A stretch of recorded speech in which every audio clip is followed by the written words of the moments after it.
berbicara tentang waris itu emang berat, dan ini langkah-langkah untuk mengurusi sertifikat waris.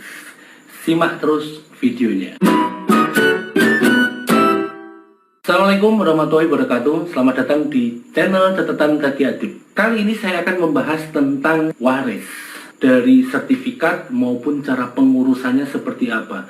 Beberapa kali saya mendapatkan pertanyaan tentang gimana cara mengurus sertifikat tentang waris, tentang pembagian waris. Cuman saya akan membahas tentang bagaimana cara mengurus sertifikat waris yang belum diatasnamakan atau belum disertifikatkan, tapi PBB-nya sudah ada. Nah, sebelum melangkah selanjutnya, terlebih dahulu saya minta untuk subscribe dulu, pencet loncengnya. Anda orang pertama yang akan mendapatkan informasi tentang properti. Saya bukan ahli tentang legalitas waris ya, atau saya bukan ahli dalam bidang legalitas lahan ya, atau sertifikat, enggak. Cuman kebetulan beberapa kali pertanyaan dalam YouTube saya itu yang selalu menanyakan tentang gimana sih Bang kalau kita mengurusi sertifikat waris, apakah waris itu bisa dijual belikan, atau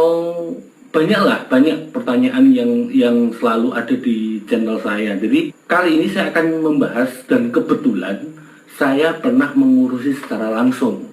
Saya pernah mengurusi bahwa saya dapat waris, dan akhirnya saya urusin semuanya dari nol. Yaitu yang pertama, kita sepakat dulu. Yang pertama adalah kita sepakat dulu sama keluarga. Ketika kita sepakat dulu sama keluarga bahwa pembagian warisnya ini seperti apa. Kalau sudah ada SPPT PBB-nya, berarti secara otomatis sama orang tua pembagi waris sudah dibagi-bagi untuk pembagian berapa jumlah ukurannya yang kita didapatkan. Nah, dari masing-masing ini, ketika sudah ada kesepakatan semuanya, maka kita wajib untuk membuat sertifikat. Seperti apa langkahnya? Yang jelas, yang pertama adalah kita harus minta surat pengantar ke desa. Setelah kita membuat surat kesepakatan, surat waris, nah dari itu kita datang ke desa, kita meminta surat pengantar. Tapi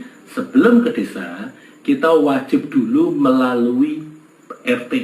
Kita minta surat pengantar ke RT dengan melengkapi data yang pertama, yaitu fotokopi KTP, fotokopi KK, fotokopi surat nikah ya. Dan surat pengantar ini untuk meminta atau mengisi surat keterangan waris. Jadi sebelum kita datang ke desa, kita harus minta surat pengantar dulu ke RT dan RW untuk melengkapi surat keterangan waris atau SKW, yaitu surat keterangan waris. Kita minta surat keterangan waris itu adalah di desa, karena di desa itu sudah memiliki semua kronologi. Pihak desa nanti akan membukakan kronologinya, apakah betul ahli warisnya dari lahan ini adalah si A, si B, si C. Nanti akan didatangin semua dan akan didata, dan pastinya di desa sudah terdaftar bahwa tanah ini atau objek ini ahli warisnya siapa. Nah, dari situ akan dibuatkan surat keterangan, di mana surat keterangan ini akan kita bawa ke kecamatan. Nah, setelah kelurahan sudah mengeluarkan surat keterangan waris tersebut, pastinya kita akan diarahkan ke kecamatan. Di kecamatan kita akan mengajukan yang namanya surat fatwa waris namanya. Di kecamatan sudah ada blankonya, sudah ada formnya, jadi kita tinggal ngisi kelengkapan berdasarkan surat keterangan dari desa. Ketika kita mengurus itu, screening pertama yaitu ada di desa. Desa akan melihat apakah ahli waris ini benar atau enggak, itu berdasarkan dari buku kronologi dan surat keterangan. Ketika surat keterangan ada, dan kita juga dari keluarga juga sudah membawa surat keterangan waris dari keluarga, ketentuannya, sehingga desa akan mengeluarkan surat itu. Ketika desa sudah mengeluarkan surat itu lengkap dengan syaratnya seperti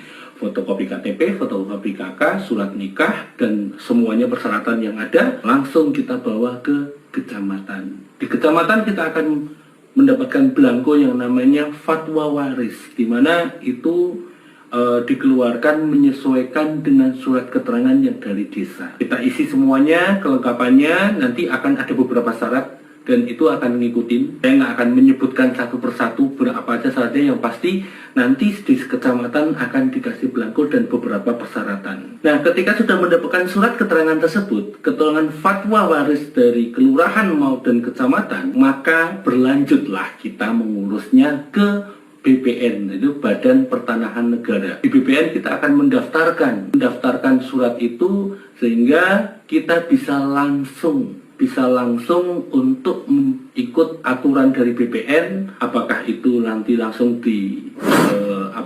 bikin sertifikat atau apa, itu menyesuaikan. Yang pasti surat keterangan, baik itu ketika kita mau bikin sertifikat atau mau balik nama sertifikat dari waris, itu juga semua sama syaratnya. Dan ketika sampai BPN kita akan mengisi belangko. Kalau kita langsung mau bikin sertifikatnya, secara otomatis kita syarat itu akan diajukan dan dia akan plotting.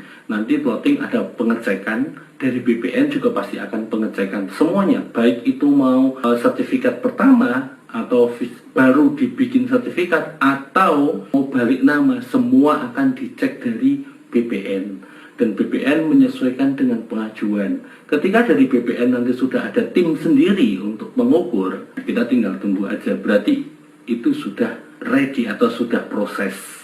Yang akan saya lanjutkan sekarang adalah apa aja syarat untuk balik nama sertifikat dari waris ke kita. Syaratnya adalah yang pertama, mengisi formulir permohonan balik nama. Jadi kita juga akan mengisi beberapa data, di mana data itu diisi dengan data nama kita untuk menjadi syarat utama untuk balik nama waris. Contoh, mungkin dulu atas nama ibu saya, terus akan diganti atas nama saya. Itu yang sudah pernah saya lakukan. Itu yang pertama. Yang kedua, fotokopi KTP pemohon atau seluruh ahli waris. Jadi ketika lahan itu atau waris ini akan dipecah jadi 3 atau dibagi menjadi 3. Dulu saya, kakak saya lagi. Berarti kakak saya 2 dan saya.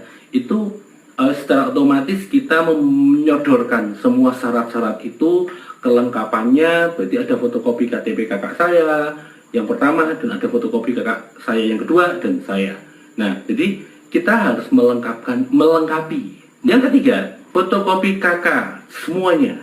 Fotokopi kakak semuanya harus ada. Kita secara otomatis kita akan mengurus semuanya. Baik itu untuk pembuatan sertifikat pertama atau kita membalik nama. Balik nama sertifikat dari waris, dari orang tua lah ya, menjadi nama kita yang sudah pecah nanti. Selanjutnya, yaitu pembayaran SPPT PBB terakhir kali. Nah, itu jangan sampai terlambat. Sebelum kita mengajukan, kalau kita baru punyanya SPPT PBB, maka itu harus dilengkapi dengan kita membayar dulu PBB pengeluaran terakhir atau PBB terakhir. Selanjutnya, di BPHTP, yaitu pajak, ya kan. Nah, kalau untuk masalah pajak kita bisa konsultasikan langsung ke BPN langsung, atau kalau kita nggak mau ribet ya kita datang langsung ke notaris untuk pengurusan itu, sehingga semua akan berjalan sesuai dengan aturan yang ada. Walaupun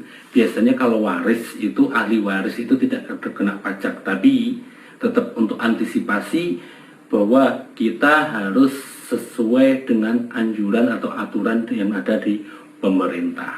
Kalau saya ngurus sendiri memang lama, dan kebetulan waktu itu baru sedikit kerjaan, jadi saya bisa mengurus sendiri. Ya, lumayan lama lah. Jadi kita sekitar 6 bulanan atau sampai 9 bulan, 1 tahun lah hitungannya, sertifikat itu jadi.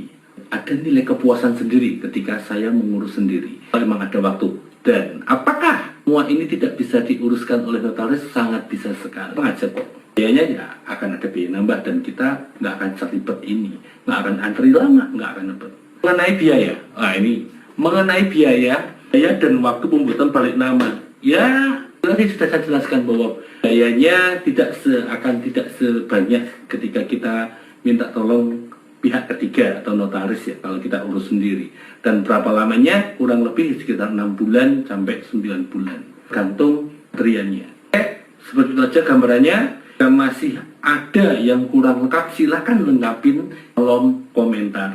Karena ini hanya pengalaman pribadi saya. Saya bukan ahli legalitas. Saya hanya seorang bisnis properti. Ini orang properti, baik itu agen properti maupun properti, itu wajib mengetahui poin-poin ini. Banyak sekali pertanyaan, apakah lahan yang belum ada sertifikat dijual? Akan menjawab, sangat bisa sekali. Tunggu kolaborasi antara saya dengan Pak Nyoman di konten ngobrol properti. Ini akan saya bahas sampai detail sama tim ahlinya.